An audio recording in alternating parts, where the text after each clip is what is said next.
For years, I took advantage of my body and I abused it with food. I abused it with even just with dieting too, and Uh-huh. like trying to lose the weight. And so now what I'm able to do is put together the spiritual side of what I grew up with. I grew up in the church. My parents were actually missionaries Mm, and we lived in Africa. wow. It blows my mind that here I am at 50 doing more things, capable of more things, because I am understanding that my brain and my body and my mind, they all work together. And somehow this was created. Welcome to the CoachMD podcast. I'm Dr. Charles Glassman, bringing you 3 decades of experience as a physician and a coach. Join us as we navigate the maze of medical advice with real-life stories, empowering you to take charge of your health. In our That Happens segment, guests share transformative experiences, reminding us that we're all human and not just patients. So get ready for a journey into healthcare reimagined, where empowerment and discovery pave the way. Hey, it's Dr. Charles, aka CoachMD, and thank you so much for tuning in to the CoachMD podcast. In my over 30 years of medical practice, I made it my goal to help you create a strong mind, a healthy body, and an unshakable spirit. And today, my guest embodies all 3 of those, and is my dear friend Kristy from Workout Buddy, really from our CrossFit gym in New Jersey. Um, Neither one of us can believe that we are actually doing this at our age. You know, I don't want to say that because really it doesn't matter what age you are. We're young in spirit. But what the main thing of my podcast, what I really want to stress and what I love to talk about is, and you may have noticed that, you know, here I'm a medical doctor. Maybe you'd expect me to have some so-called experts in the field and certain parts of the field of medicine give you these real pearls of information that you can take with you. Well, I look really for those pearls of wisdom in people who become experts in themselves. And by trying to know ourselves, trying to be experts in ourselves.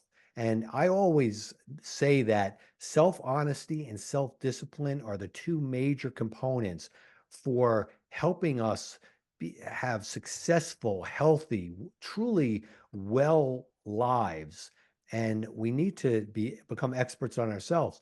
And through our stories, and every one of us has a unique story. And I want to see that in you. And I want to hear from you and let me know what your stories are and how my guest has helped you see it possibly in a different way. So I want to start by talking to Kristy, who I'm so honored to have with me because she's going to tell you a lot about what she's doing and her story, what has gotten her there. And again, we talk about keeping our physical body strong and doing exercise and be very serious about that. But Kristy has another story that I want her to kind of take us from the beginning uh, and take us how that this story began. Well, thank you so much for having me, Charlie. This is an absolute honor to see you outside the gym in this space. So I'm glad to be able to chat with you. So I always say my journey started with food. Mm, And here I am still, using food every day, just in a completely different capacity, because I'm teaching about it now and using it as my focal point. But I am a recovering emotional eater. mm. And food was used in our family for everything growing up. It was for celebrating. It was for when when good things happen, even when things didn't happen that were so great, Mm, we weren't really a family that talked about conflict. And so one of the ways that now looking back, I realized that we handled that was when if we were eating, we didn't have to talk about it.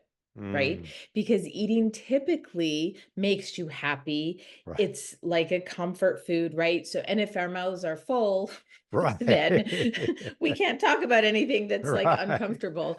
Yeah. So, food has had just really a very interesting way of being in my life. Mm. And unfortunately, I took those patterns when I was younger into my young adult life. And when I married my first husband, um, food was my coping mechanism. It was Mm. a very toxic marriage.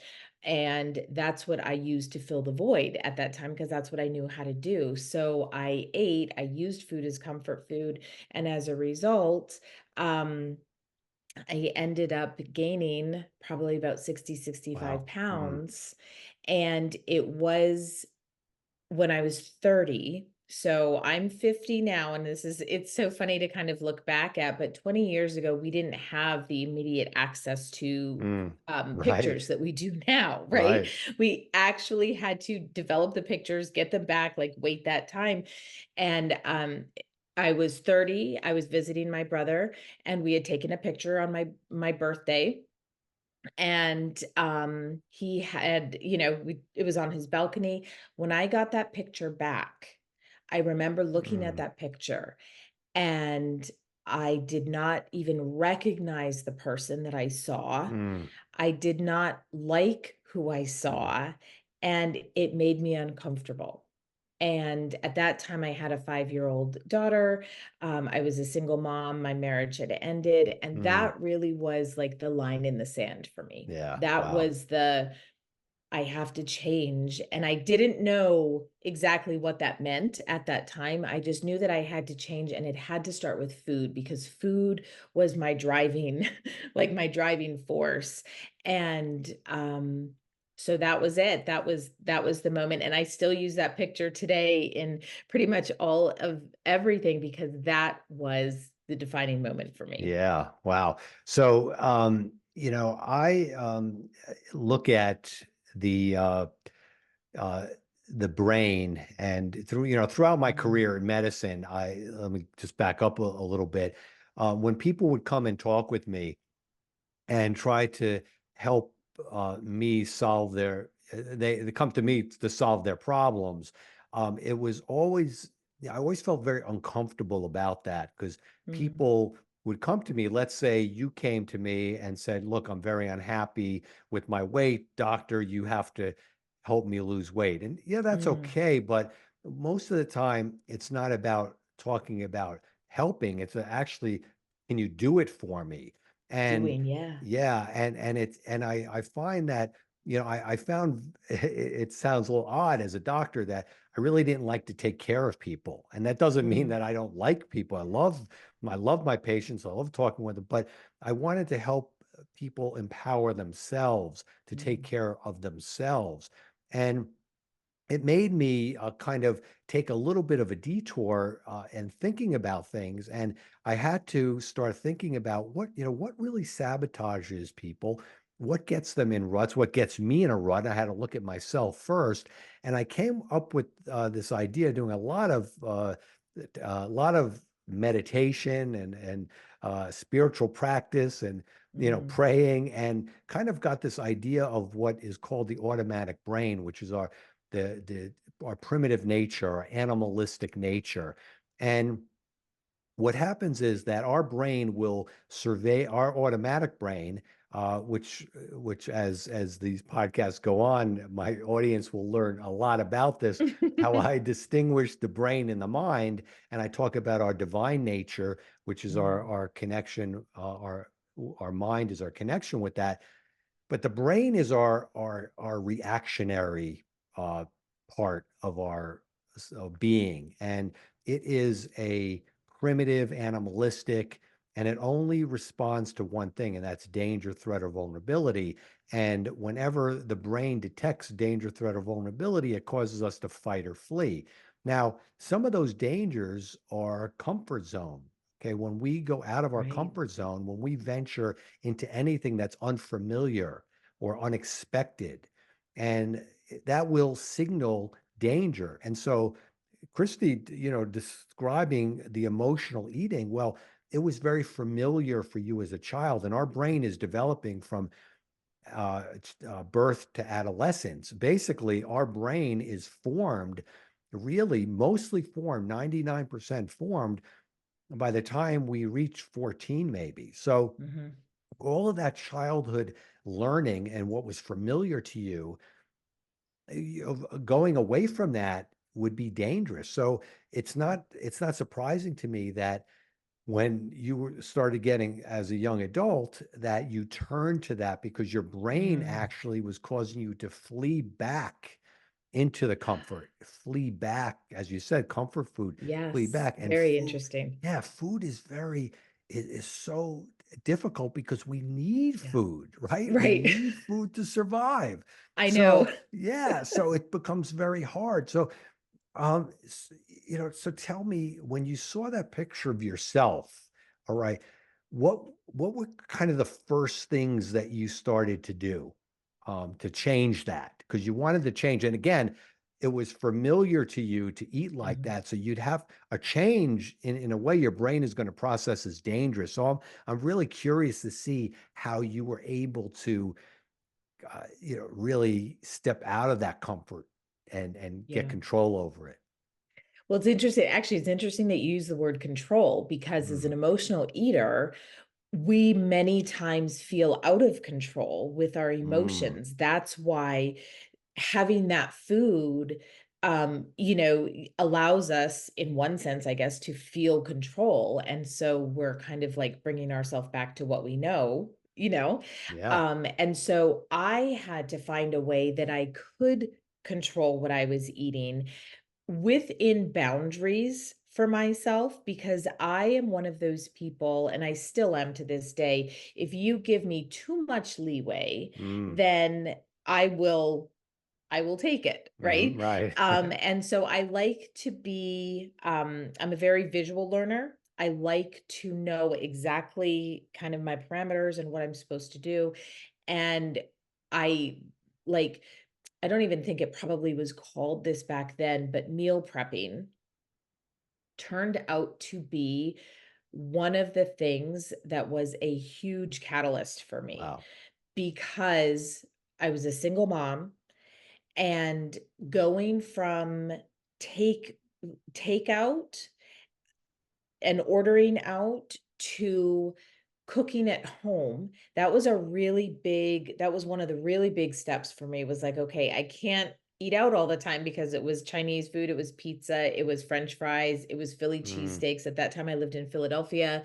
So it was like all of those things. So I knew I had to bring it into my four walls. But what prepping allowed me to do was to be able to still know what was coming, right? So it was like an expectation. I hmm. knew what was coming. I knew I had it there. And then I could go if I was feeling like I needed to eat something, or like, something was happening. I still knew that there was something in the fridge that wouldn't make me feel awful. It would still make me feel good. Although that was a process too, to understand how different foods make me feel different ways. Right. Because for years I didn't know that they only made me feel one way. Right. So learning about the food, but the meal prep was a really big piece for me because I was able to control um, the food that was being brought in Mm, my mouth as well as in my own kitchen. yeah. Yeah, that's good.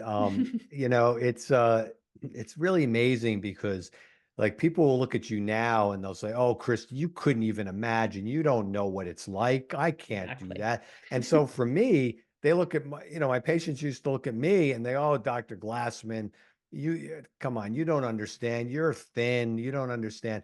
And I would say to them, "Okay, at the beginning of next month, let's make a bet. Okay. You'll give me $1,000 if I can't gain 25 pounds. Okay. Mhm. And of course, they're not going to do it. I wasn't really serious, but my point was that I could easily, maybe not 25, but easily 20 pounds. Mhm. Okay. if I just ate ad lib. Okay. So if you really kind of run the numbers, and by, let's say, from 25 to 50, let's say you gain, let's say at 25, you're 150 pounds and you only gain a pound a year. Mhm. Okay. You're going to be 150 pounds by the time you're 50, whatever. Let's say you weigh 200 pounds and you gain 2 pounds a year. In 25 years, you're going to be 50 pounds heavier. But Mhm. think about how easy it is to gain 2 pounds. I could go Yeah, out to dinner on the weekend and weigh myself, and I'll be 2 pounds heavier. exactly. So, I was 2 pounds heavier on Monday of this week, and that was like right, 4 days ago. exactly. Okay, Right. so it is a day in and day out enterprise Mhm. undertaking. And Yeah. it doesn't mean you're punishing yourself. I love to eat. And that's another thing that people, a lot, I'm sure you hear this all the time. Oh, Kristy, I love to eat, Yeah. but, I just don't like to eat salad. Yeah. Well, I mean, come on. There's a lot more than salad. Okay. Yeah. Or somebody coming in and saying, "Oh, I don't know, I can't lose any weight. I'm just eating salads." Well, Mhm. that's where the self-honesty comes in. And so what are some of the things?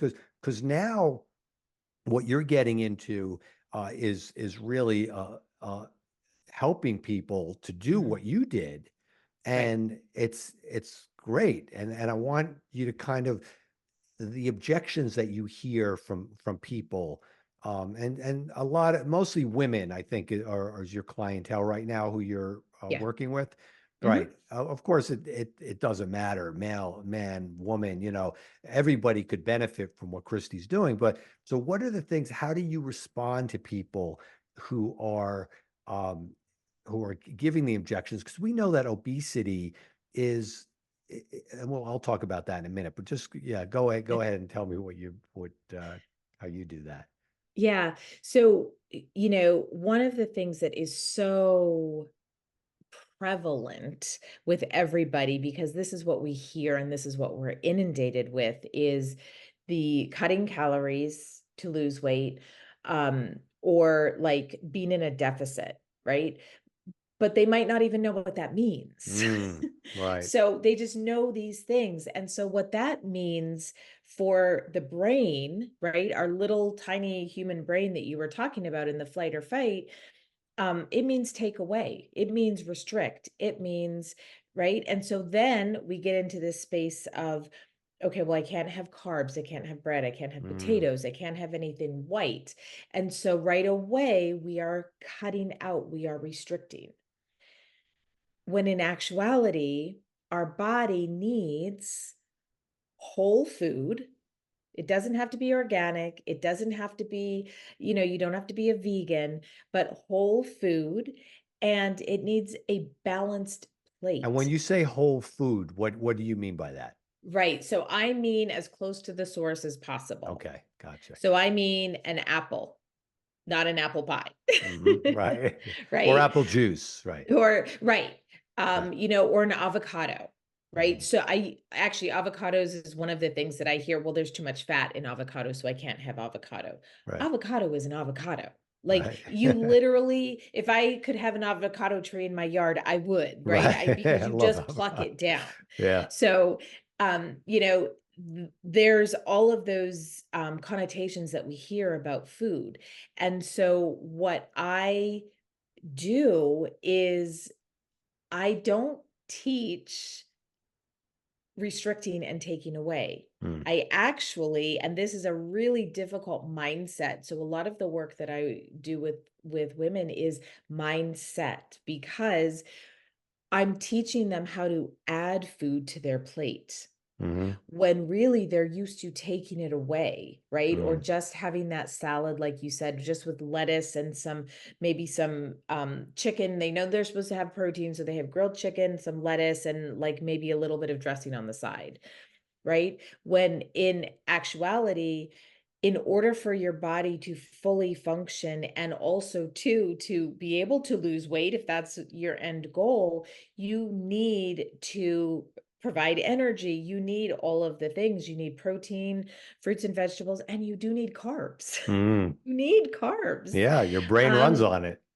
Actually, and I read a really interesting fact the other day was Yeah. I didn't realize, so our brain is 2% of our body weight, but it takes up 20% Mm. of our energy. Yeah, And that's true. Yeah. so I did not know that, but I was like, so if we're hardly eating anything and it's sucking that 20%, no wonder so many times we have brain fog or we feel like we're in a daze. We just can't think of what we're doing because we're not only feeding our body enough, but feeding our brain enough. Yeah. And so I think that's really like I actually have a plate that is it is a plate and it has pictures on it of food, a very similar to like a 5-year-old's plate. Like this is what you should have because for so long we've taken away. And Yeah. I will add to. In fact, I was just having a conversation with a client this week and she was like, Kristy, I'm not getting enough protein. And I said, okay, so take a look at your journal. She's been tracking everything. Where can you add a hard-boiled egg? Mm. Where can you add a can of tuna? Right? And she was like, oh, and I was like, yes, that's what we're talking about. Yeah, I We love are it. adding to it. Yes. Yeah, that's a great way to approach it. And Mhm. talking about obesity and where we are right now, the fat in our body, excess fat, is very bad for us, and we Mm. saw that in extreme way when COVID-19 hit, and people who were obese got much more sick, got sicker Yes. than anybody else. And the reason why is because the fat cells in our body are active, but they're active in a bad way. Okay, they start releasing inflammatory factors, and those inflammatory factors release other factors, and they draw into our body, and it's very bad for us. And when COVID hit, it caused a super inflammatory response. And those people who were obese Mm. already had that going on, and that just added to it. But when I look at diet and eating, what strikes me is that human beings have evolved, but we really haven't changed that much. We're more sophisticated in our evolution. Okay, like our Mhm. brain, the fight or flight, it's the same fight or flight as it was 50,000 years ago. It's just evolved more. Now we can use brain tricks or manipulation or other sorts of things that are actually fight or flight. But so I look at the way that the fat and carbohydrates are used in our body, and for our cave dwelling ancestors, the carbohydrates were for very rapid energy, and that still goes Right. for today. Yeah. And the fats, which can be turned into sugar in the body, in the liver Mm. mainly, can generate energy, stored energy. So what Christy's talking about is you do need some of that, absolutely. But it's when it exceeds the demand is when you Mm. don't need it anymore. Okay, that's when it starts getting stored. And the brain runs on sugar, and it can run on ketones also. Now, that's overplayed a little bit when people talk about a keto diet and how they like the ketones because it makes them feel really sharp, whatever. But that could be overplayed and overutilized. So I think a balanced approach, as Christy's talking about, is probably a healthier one. And I'm just going to get back to some of the things that you're doing in a second. I just want to mention about the timing of eating too, and getting back to our cave Mm. dwelling ancestors. Now, That's a uh, big one. yeah, and so Yeah. this is what I've done for many, many years. Um, and before it was called intermittent fasting, I was intermittent fasting. Okay, and Mhm. fasting scares some people off because they feel like, oh, as Chris, as you were saying, that you're taking away, but not Mhm. really. You're kind of eating with your physiology. And Mm. humans, we have what's called a circadian rhythm. And that circadian rhythm, we release cortisol at early in the morning and late in the afternoon. So cortisol is a stress hormone. And as our cave-dwelling ancestors, they woke up, right? They went out and they foraged, or they hunted and they gathered.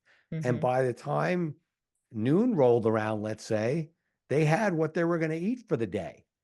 And then that was it. They didn't have refrigerators to store it, whatever. So for the longest time, that's what I've been doing. I don't eat before noon. I'll drink fluids, and I'll take some energy powders before I'm working out, but I won't eat solid food.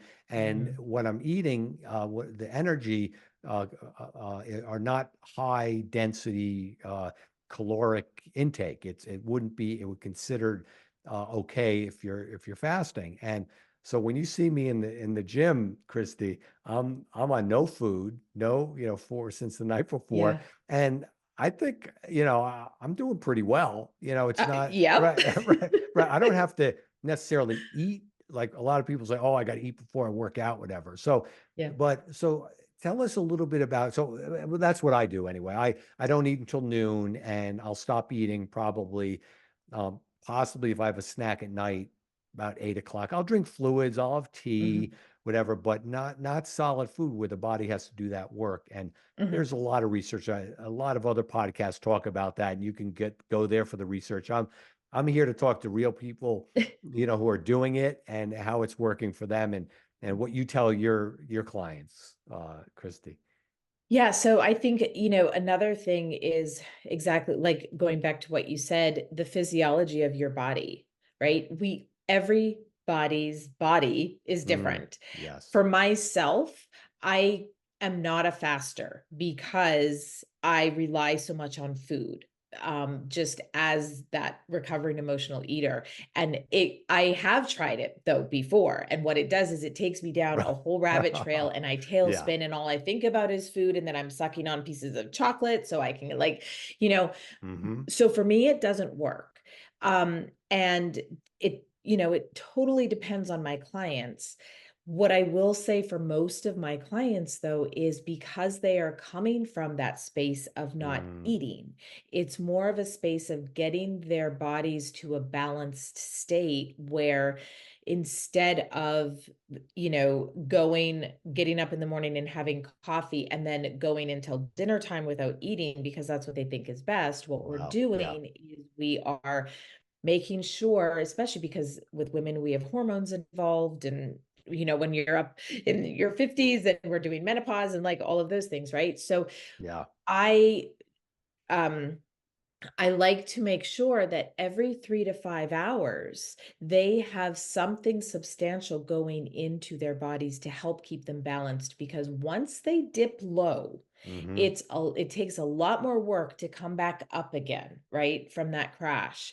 And Hmm. so if we can keep their body balanced, then there's a different feeling of energy. There is a Mm. different feeling of motivation. There is just a different feeling of being able to do all the things. And I've actually had women say, like, I'm eating more than I've ever eaten, but I'm feeling better Mm. and I'm losing weight. Okay. I like that. Okay. And So yeah, it's a different absolutely. spin. I know I really appreciate that. And what you said about everybody is different, because Hmm. I'm talking about the circadian rhythm, and I'm saying, Yep. okay, that's what we have. Okay, that is what we have. But you're also dealing with people coming from all sorts of different Yeah. stories. Hmm. Okay. And these stories influence the way that our body reacts and the way the Hmm. hormones react. So when I say the cortisol, that stress hormone in the morning, that that cortisol is peaking. So it's going to spike blood sugar no matter what you do. So Hmm. what Kristy's saying is that no, she's not saying don't eat anything. Fat, like that works for me. It may not work for you, but I'm sure that if they're going to eat in the morning, you're not having them eat pancakes or No. highly dense, carbohydrate over sugar or whatever, because so it's really important to understand that. I'm Mhm. glad you said that. I'm glad we had this because Yeah. you're right. It's not, everybody is different. And I think that that's your clients and personalize, and that's very true. So what do you, when somebody says, "Oh, I'm a breakfast person, Mhm. I have to eat a big breakfast. Breakfast is the most important meal of the day," which I don't agree with, as Right. you can tell with what I'm saying. But some people might differ with that. But it really depends on what you're putting in your body Right. at breakfast time. So what would be what would for well, everybody's different, but Yeah. what is an example of what you might do breakfast, for instance? Well, I mean, I am a firm believer that veggies should be in every part of your day. So, um, at breakfast time too. And I love to pair that with a protein. Mm, Most of the meals that I make for myself now are built around protein. So protein is first, and then I will do the building blocks around that. And so that's something we talk about too, because it's not typical for the American diet to eat vegetables no, right. at breakfast unless it's like hash browns, right? Right, right. Or something Right. like Of course, that. yeah. Yeah, like, Potato, that's a honestly, vegetable. yeah, Right. and so we do a lot of so I pride myself in making food enjoyable, making it fun, and making it delicious. And so Mm, what I will do is I will ask my clients, "What do you like?" Right? And then we can build it from there. But one of the favorite things to do is really just to do, when we meal prep, I do a sheet pan of vegetables for the week, and I will use those vegetables for everything. I can use them on everything, and I will throw them either into an omelet or I will make a bowl. mm. I'll heat them up and then I'll do like a poached egg on top of that with the vegetables in there. And, that is a substantial breakfast. You are going to be full from the fiber. You are going to have your eggs in there. I don't eat like that before I go to the gym because I will Right. I will throw up. Right. Um, but Right. but on Sundays, right, when I have a different schedule, then that's when I'll lean into those other types of breakfasts. But I really like to encourage my clients to think outside the box. And because if they weren't like, if if they knew what they were doing already, they wouldn't be in the position where they were, Mm, right? So a lot of them aren't eating, they don't realize how much they're lacking in fiber, which is the fruits and vegetables, right? And so bringing that in. So that's one of those things too, where I'm like, okay, great, you've tracked your meals. This is awesome. Now, where can we add some more vegetables in, yeah. I right? think, yeah, go ahead. I'm sorry. No, I was just like, and what we don't realize is that vegetables actually will keep us full longer. Right? And so because they have the fiber in them, because our body has to work to digest them, and then it's not just salad, it's not just lettuce, it's actual vegetables, and there's so many nutrients, there's so many benefits to the vegetables and delicious ways that you can make them. They don't have to be like soggy Brussels sprouts like your mom used to make. Right. Yeah. I mean, it's really interesting that, how when most people who have who are overweight or obese, Mhm. and um sometimes people who are overweight and obese, they think that, well, this is my body, I can't do anything about Right. it. And now in certain cultural movements now are starting to call it, body shaming, or Mhm. uh, things of that sort. When, look, I'm a medical doctor, you're a person who knows she didn't feel right when she was overweight. And I know how important it is to be fit, physical fitness. And I know that excess body weight is very bad for you. Mhm. And there's ways to to get fit, to get more healthy. And Mhm. what you're talking about is a very practical way to do that. And it's also one has to really look at themselves and be, again, self-honesty. Mm, And the doctor is not going to do it for you. Okay. right. Now there's the injectables, the Wegovys and the others, I'm blanking on the name now, but the Wegovys and the Ozempics, and they're the quick fix. They're the Yep. injection. And those Yep. injections, who knows? And I mean, they all have the warning about thyroid cancer and a certain type of pancreatic cancer. Yeah. And so who knows what's going to happen in 10 years from now when people are doing that. But the biggest thing is they're band-aids. Once you lose that Yeah. weight, it's going to come back if you don't make substantial changes. And it's not Yeah. a mystery why people lose weight when they have lap band surgery. It's Yep. because it shrinks their stomach, and they're Right. forced to Yeah. take in lead. That's a proof Mhm. that the calories that they were taking in far exceeded what their demands were.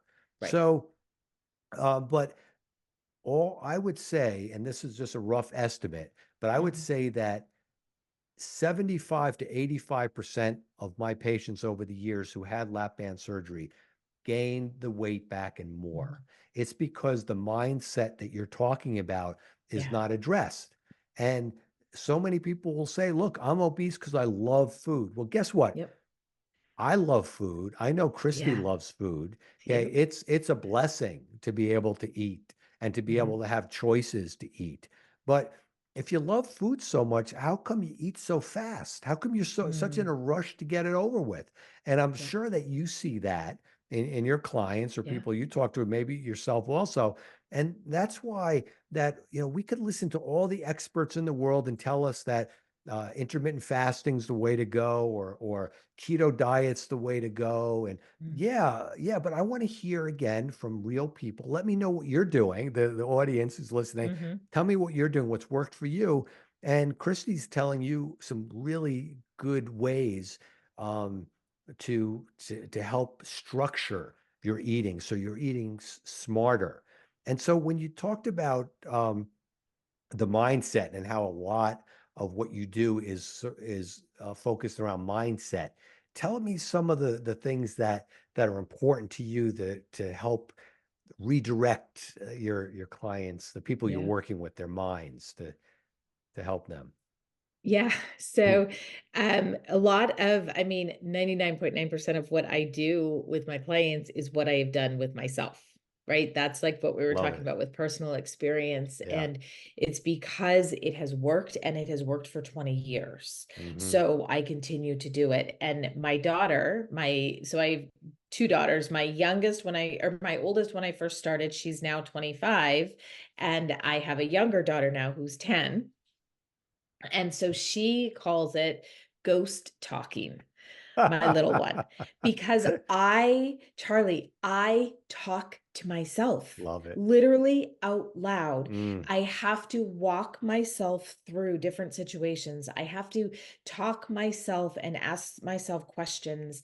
And one of the questions is, and I will, this is probably like in one of our very first sessions when I meet with my clients is this food that I am choosing to eat right now, is this going to move me closer to my goals? mm, And you always have two answers. It's either yes or no. And if it is, then great. Go ahead, eat it, enjoy it, love it, right? All of hmm. that. But if the answer is no, then that is where you have to take the stance, draw that line, and you have to say, now then there's a second part to that question, and what can I do instead?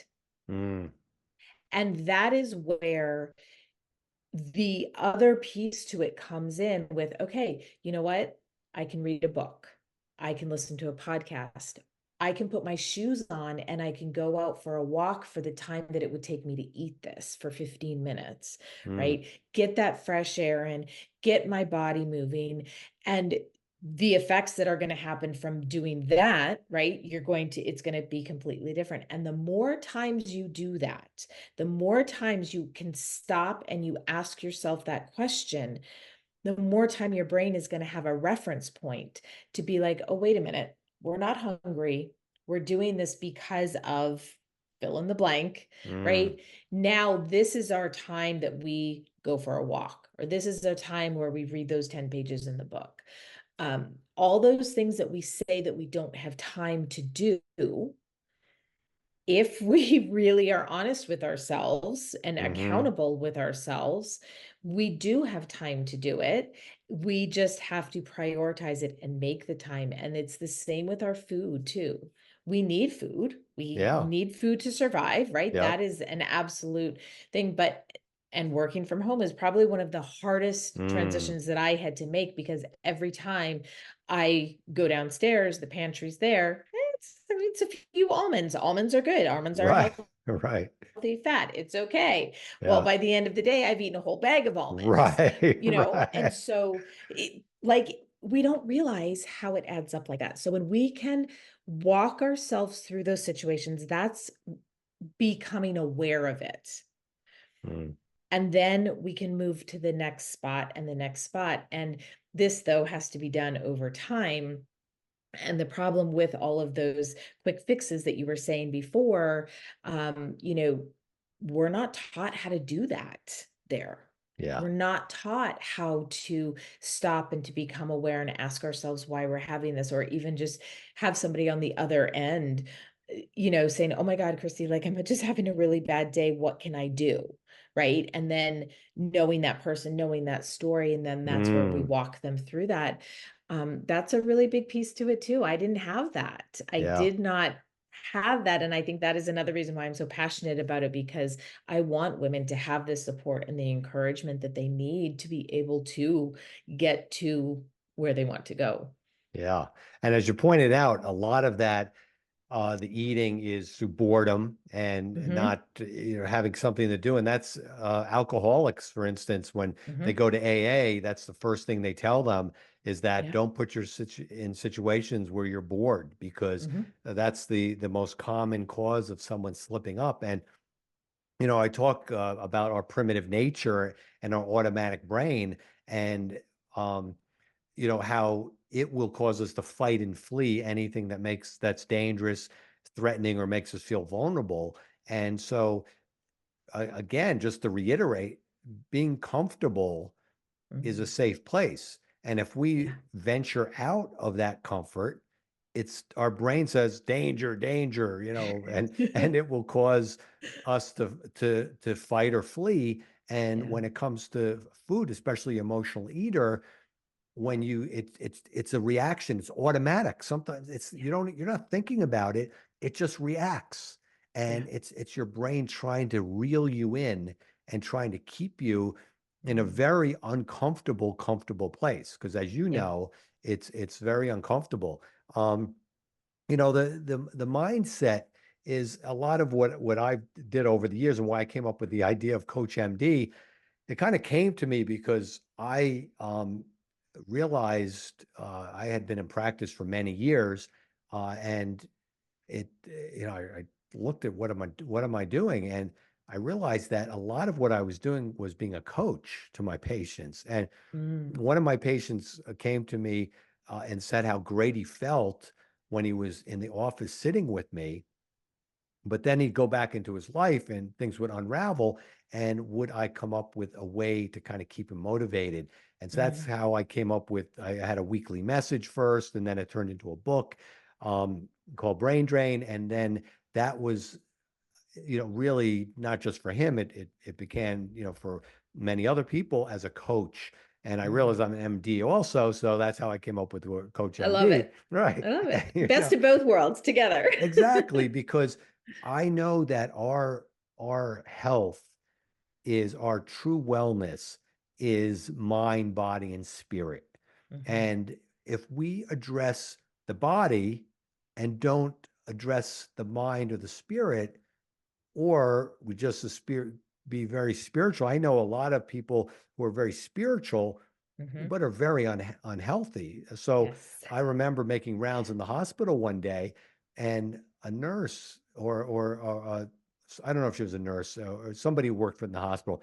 She came up to me And she said to me, Dr. Glassman, I hear you're really into, spirituality, the mind, body, spirit, and so am I. But unfortunately, I'm not judging her. I'm just observing. She was Mhm. very unhealthy, but she considered herself a spiritual person. So you really need all the blending, and don't expect to get that when you go to the doctor. It's just not going to happen. No. Unfortunately, it's not, but that's why you can't look to a doctor to take care of you, because the Mm. doctor, we have so many facets about us. And I'm going to talk now, with Kristy about, I know what makes Kristy a great person and able to to help people, but that doesn't come out of a vacuum. That comes with a life experience. And uh, if you could just talk a little bit, Kristy, about kind of your early days and your upbringing, and Mhm. because I want people to realize how this blends into not only how Kristy lives her life, but how it also leads to her truly authentically helping people get fit and healthy. Mm. I love it. Yeah. Um, yeah, absolutely. So I grew up in a very with both of my parents who we went to church. So very, very spiritual upbringing. My grandfather was actually a pastor. He was a Mm, Baptist pastor, Baptist minister. And so when I say we would go to church probably 3 or 4 times a week, we were in the church 3 or 4 times a week. We were highly involved. My parents were missionaries, and not I think, I know mm, this is one of the reasons why my love for food is what it is, was because I had the pleasure mm, and the honor, which I see it as now, of growing up for 9 years in Kenya, East Africa. mm, And so the foods, the flavors, everything that I grew up with, the mangoes, the papayas, like all mm, of those things, I have so many great memories of those, but I also too, I grew up in the church. I grew up in knowing that there was something bigger mm. than me. And my parents, we were missionaries. We would see like huts of, Wow. of children, and drive to Nairobi and see the slums, Mm, and be able to, those are things that I experienced. And I didn't appreciate it until probably, I'm going to say, even like up to 5 years ago, mm, with what really spiritually where I am in my own life, and how now what I'm able to do is to really meld together my body, my brain, the spiritual side of things, in knowing now. And CrossFit has had a really big impact on my life, which I never even in a million years right. would have thought that it did. It has changed me in so many ways, for the positive. Hmm. Amazing. And what I see able to do now at 50 blows my mind in the gym, with the weight that I'm able to lift, with the pull-ups that I'm able to start practicing and to do, right? I never was even able to get off the floor and play with Hmm. my Wow. daughter, because I Mm, didn't have the energy and I was so overweight.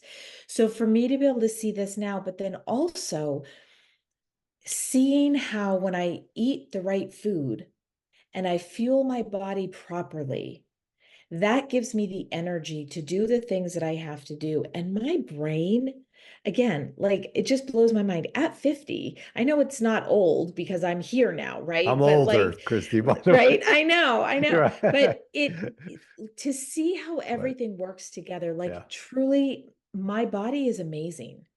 And It I will is. come home from the gym Absolutely. every single day and I will tell my husband, I'm like, do you know what I back squatted today? Right. And he looks at me and I'm like, no, like, Right. I don't think you understand. I wasn't able to do any of this. Even when I first started CrossFit, there was things that were like way out of the reach. And I would never think that I was going to be able to do it. And now there's something out there that built my body, made me for what I am to do today. And also too is, giving me what I need to be able to help these women, right? Mhm. And give me the experience. And that to me has been something that I don't think I could learn in a church, right? You have to learn it yourself, but really, truly, I think it's something that we take for granted. We do not understand how intricate our minds and our body are and how they work together until we start to see it. And Mhm.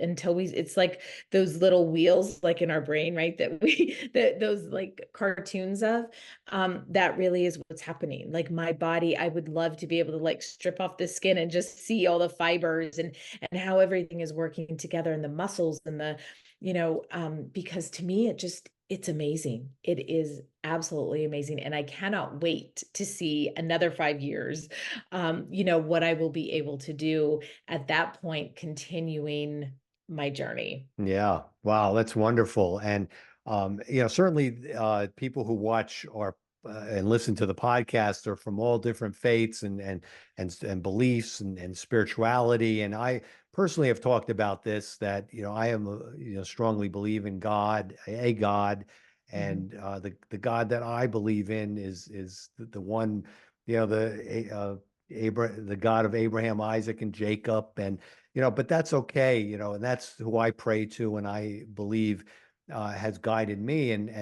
But again, everybody doesn't feel that way, and I respect that. And the core, the foundation that you had, Kristy, it really reminds me of the fact that you were grounded in the belief that there's a certain timing to everything.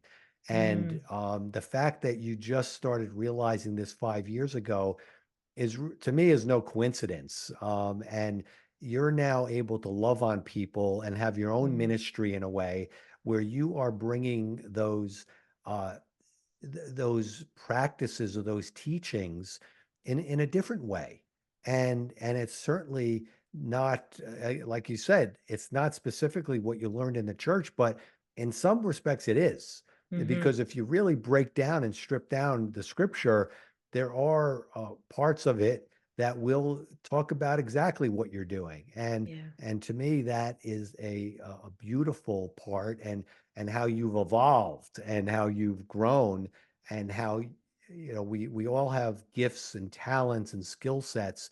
And so many of us, uh, we're looking at what the world around us, and Mhm. we're thinking, oh man, I wish I could do that, oh I wish I looked like that, or I wish I could have that, not realizing that we have been given, this is a gift to be alive. Yeah.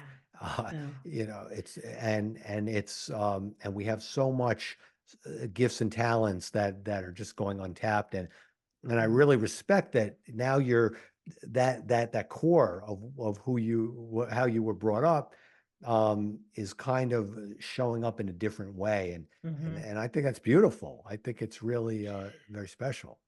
You know what is so interesting to me too? We always think that like when we're 20, 25, right, that we have it made and like we know what we're going to do for the rest of our life. And this just goes to show you that there are so many experiences and so many stories along the way that we can grow into and we can we can do something different. We don't have to be just that person who we thought we were, right? We allow ourselves to grow, we Mm, allow ourselves to change and evolve. And honestly, I never thought about it until you just said it, so I appreciate you saying that. But yeah. having a ministry like this, I never thought of it. I mean, I know I'm helping women, and I know I am supporting them and encouraging them, but that was just a really cool way to say that. Thank you. I appreciate Yeah, that. you're welcome. Yeah. Well, it's when I said I believe in the God of Abraham, Isaac, and Jacob, that doesn't mean that I don't respect the teachings of Jesus and Mhm. certain writings in Islam or in Sufism, a part of Islam, and Hinduism, and there's so many different beautiful, beautiful Mhm. teachings Yeah. and lifestyles that one could live. And I as the way I look at Jesus, and in a way, and this is kind of off topic, but I'm going to bring it up anyway, is that um, if you look at Judaism and Abraham being the first Jewish person, the first to believe or acknowledge a monotheistic creator, and for those who believe that way, believe that the first to communicate with that monotheistic creator. The way I look at it is that monotheistic creator told Abraham to go and spread the word to the Mhm. masses. I don't look at it as go spread the word to just this small group of people, Right.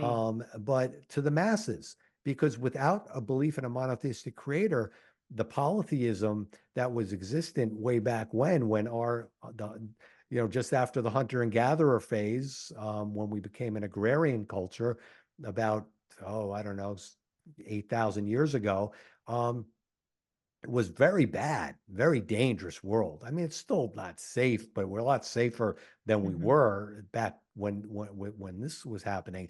And so there are only really two Jews aside from Abraham, Isaac, Jacob, Moses.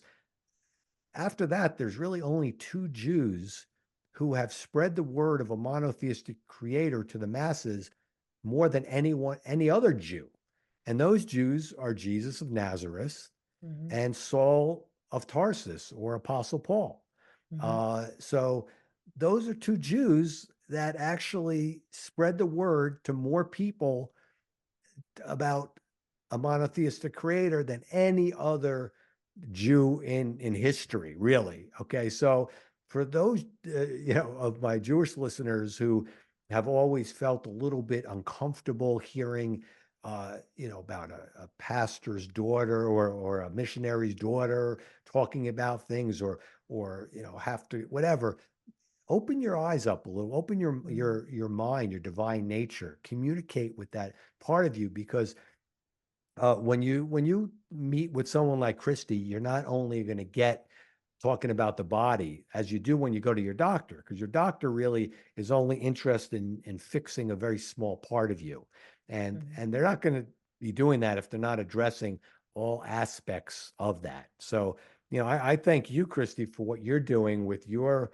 uh, clients that you're working with, and I'm certainly going to give information in this podcast description. You'll give me all your website, your links, and all that, so people can Yes, I get in will. touch with you Yeah. and learn about what you're doing. Yeah, I love that. Yeah. Any other like real take home words that you want to leave the audience with to to go on their way of really improving their health and Yeah. their bodies? Anything you could say to that? Well, what I will say is the hardest thing is starting. Mm, And so don't be afraid to start. Um, give yourself grace that you are going to fail, mhm. probably several Right. times. I'm still failing today. But know that truly, truly, truly, you can do the hard things. And if the hard thing today is just eating a vegetable, then make that the hard thing. It doesn't have to be anything crazy. Just do it consistently every single day, and you will be amazed at how far you go.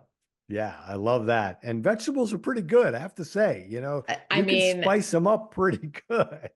And I mean, that is my area of expertise too, right? Is just the vegetables. Give me a vegetable and I'll tell you 10 different ways to cook it.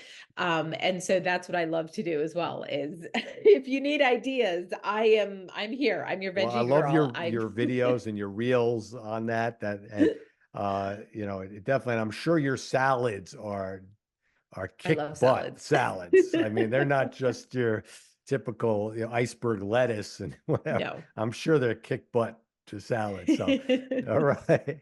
So anyway, thank you so much, Kristy, for joining us today on the Coach MD podcast. And to all you listeners out there, I'm really, I'm so grateful that you tune in and listen to what we have to say. I really do appreciate it. And until next time, you know, I'm Dr. Charles, aka Coach MD, urging you to stay strong in mind, in body, and in soul. Bye for now.